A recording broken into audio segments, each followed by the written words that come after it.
This is your one and only warning. Your screen will soon be filled with dramatized stories of scientific research that some people may find controversial and disturbing. Your discretion is advised. Ask yourself, there are questions that should not be asked, experiments that should not be performed, or doors that should stay forever closed.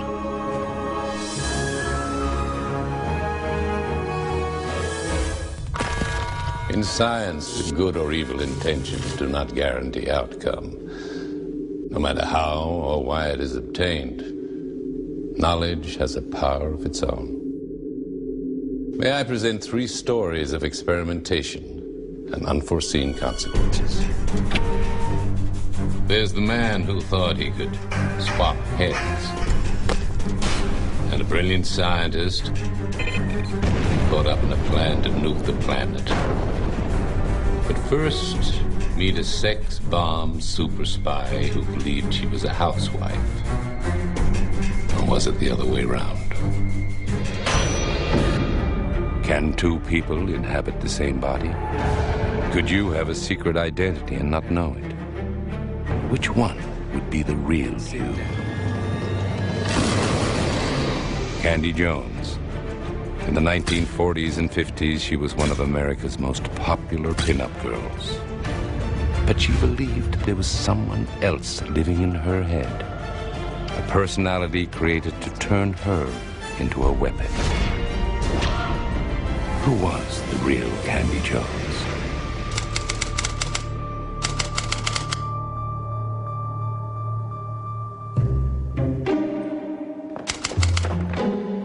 Candy Jones has just married her second husband, John Neville. When are the French going to discover the screw top? Candy's a former model. Neville is a popular New York radio host. It's a match made in celebrity heaven.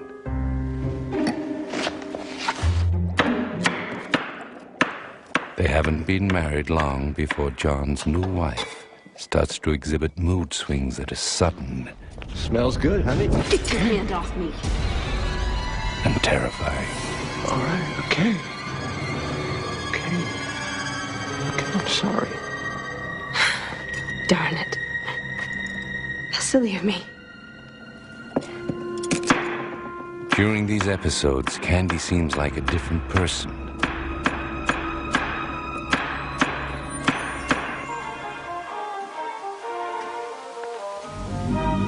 Increasingly, Candy seems absent, as though in a trance.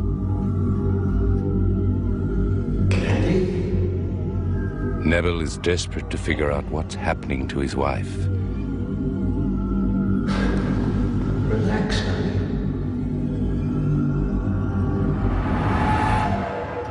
Candy? Having learned about hypnotism from a guest on his late-night talk show, Neville decides it might work on Candy.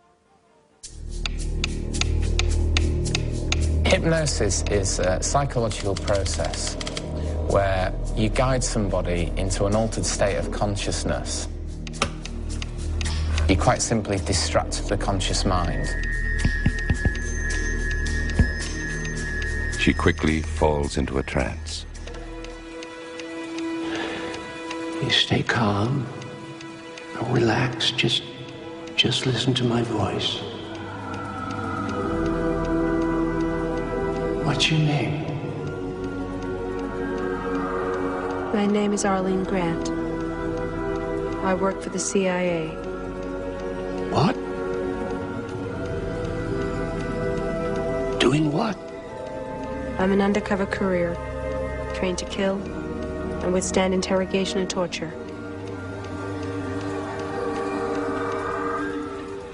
When she comes out of her hypnotic state, Candy Jones is confronted with a recording by someone she has never heard of. What's your name? My name is Arlene Grant. I work for the CIA. I'm an undercover courier, trained to kill and withstand interrogation and torture. Candy Jones is hypnotized repeatedly and gradually describes her induction 12 years earlier into the world of spycraft. So, Arlene, how did you get involved with the CIA? I was completely desperate after my divorce. Broke, 2 kids. This neighbor, he was an ex-military guy. He said I could earn some money just by delivering a letter to a man called Dr. Jensen. So I did.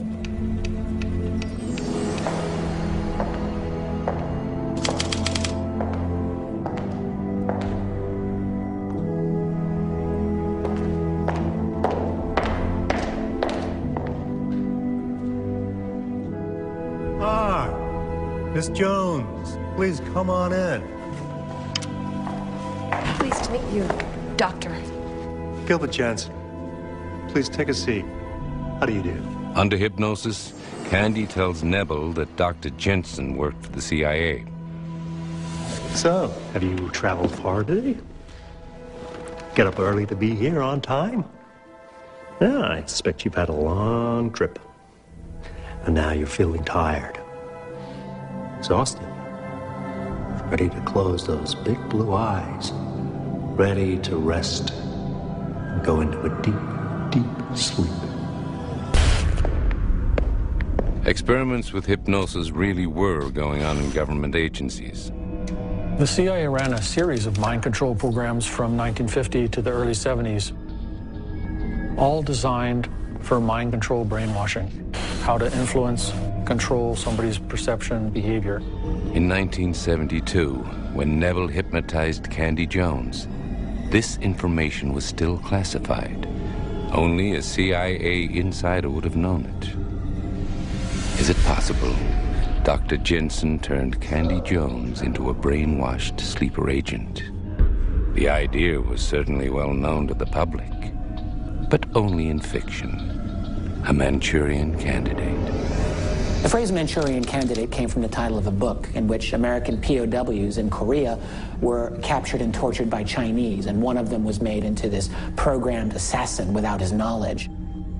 If this were more than fiction, it would have made Candy Jones the perfect Cold War secret agent. If you succeed in creating a real Manchurian Candidate, well, the possibilities for you are almost endless. You could have a person who would be able to commit assassinations for you or do any other kind of important work like courier work. And if they get caught, you can just give them up. It's not a problem because they themselves don't even know what they did. It's the ultimate tool for any spy agency. Could Dr. Jensen have created a second personality that stayed buried for 12 years until John Nebel gets Arlene to break cover? This strange journey into the subconscious mind is about to uncover a whole new world of secrets.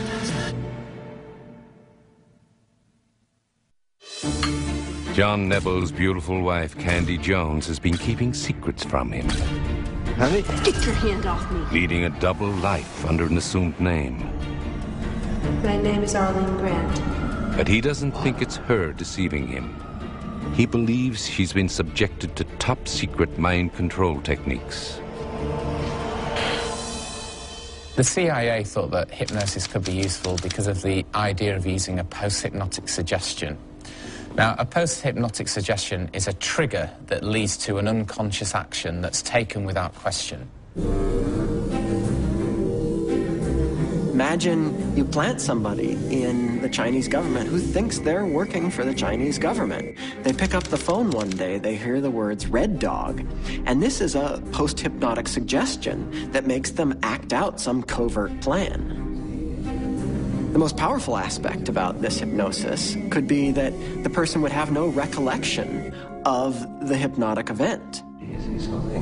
So even if they were interrogated, they would have no idea of what just happened.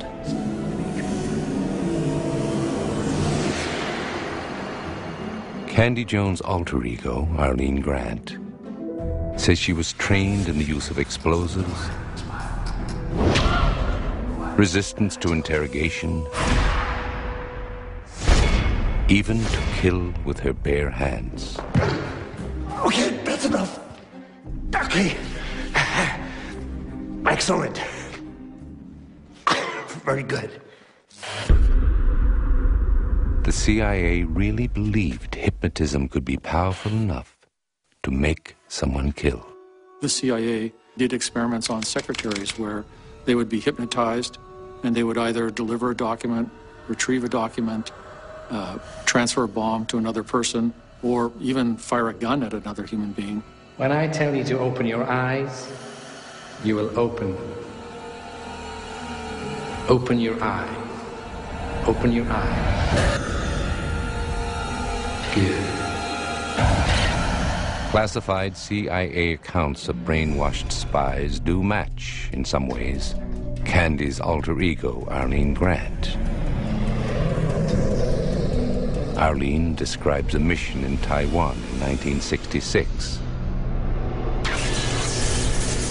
She was captured and tortured with electric prods. But Candy had no memory of her actions or her mission. Her captors eventually released her.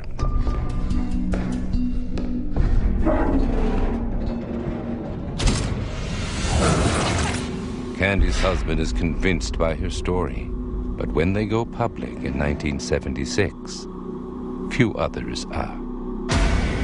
Some say it's not the CIA that programmed Candy Jones. Just listen to my voice. John Neville himself, knowingly or unknowingly, may have planted false memories during hypnosis. But could the secret identity come from the depths of Candy Jones' own subconscious? Early in her marriage, Candy Jones started to show signs of a dissociative disorder. Sudden changes of behavior, quite dramatic changes of behavior, and amnesia for the period of different behavior. The name of Candy's alter ego, Arlene, is her own middle name. My name is Arlene Grant. Arlene is also the name she gave to the imaginary friend she created when she was very young to help her cope with a traumatic childhood. Okay, young lady. You're gonna stay down there till you learn how to behave. Perhaps super-secret agent Arlene Grant was not a creation of the CIA. Perhaps she was a split personality created by Candy herself to escape reality. But it's also possible both stories are true. Candy's split personality could have made her the ideal subject to create a spy who didn't even know she was a spy. A Manchurian Candidate. The CIA was interested in multiple personality, which is dissociative identity disorder, because that's the building block for the Manchurian Candidate. If you have somebody who's already dissociative, you can elaborate on that, expand on it, create various levels and layers and access codes, and then use the person in operations. It's a year after Neville and Candy Jones reveal her story that the public learns of CIA mind control tests. Declassified documents seem to corroborate some aspects of her account. But none of the files mentions Arlene Grant. 2, 1. Hello. Or Candy Jones. How'd it go? You did good, yeah? How'd you feel? I feel better. Yeah? Yeah, I do. You look great. A pin-up girl leading a secret life as a secret agent. Arlene Grant. It's gone. Truth or fantasy?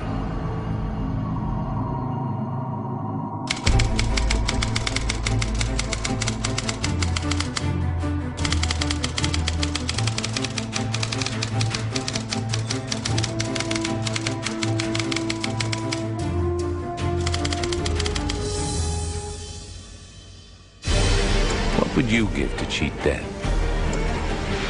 Imagine if this were your head, waiting to be attached to a new body.